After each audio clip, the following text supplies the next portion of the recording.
No man will resist you. With these charms, his wealth, his soul, his home, all will belong to you.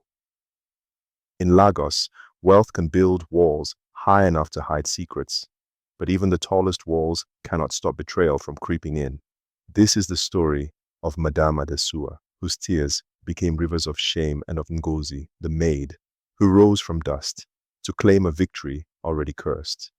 Adesua was 42, the jewel of Surulere, elegant, powerful, and feared in the markets. She walked with the confidence of a queen, her gill tied high, coral beads glittering on her neck. Her husband, Chief Olawal, was a man of power. At 48, he commanded respect wherever he went, his agbada sweeping, his gold wristwatch shining. In their home lived Ngozi, a maid of just 25. She came from a poor village, sent by a mother to serve.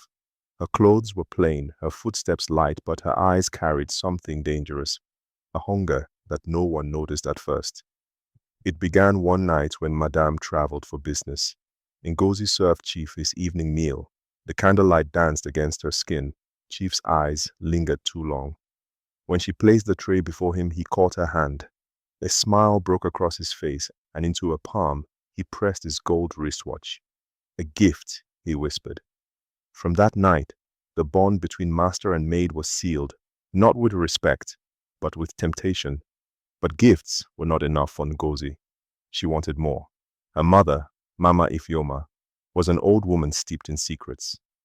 In the dead of night, in a hut filled with firelight and smoke, she tied red cloth around a clay pot and pressed cowries into Ngozi's hand.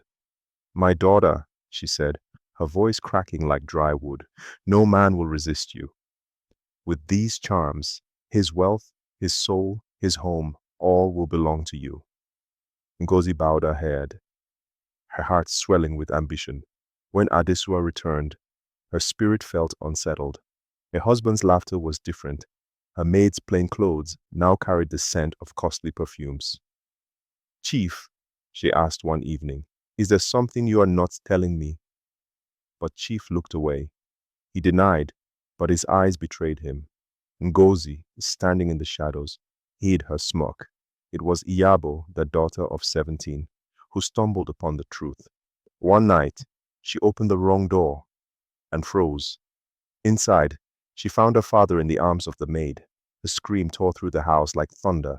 Madame Adesua rushed in, and what her eyes beheld shattered her soul. There, on her own bed, sat her husband, and the girl she had fed, clothed, and trusted.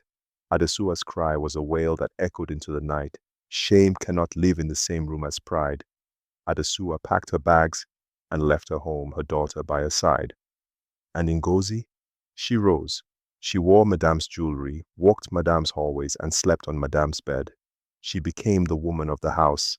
The people whispered in the market, "The maid has conquered the Madame." And Ngozi, dressed in fine lace and heavy gold, lifted her chin with pride. But victories born of betrayal do not last. The same charms that lifted Ngozi soon began to consume her. Chief Olawale grew weak. His business crumbled. His wealth scattered like sand in the wind. At night, he coughed and trembled, his eyes dull with shame. Ngozi, once proud, now wept at his bedside, clutching the very beads that had bound him to her. And somewhere in the distance, Adesua watched. Her tears had dried, but her soul carried scars that no riches could heal. And so, in the city of Lagos, the story is told.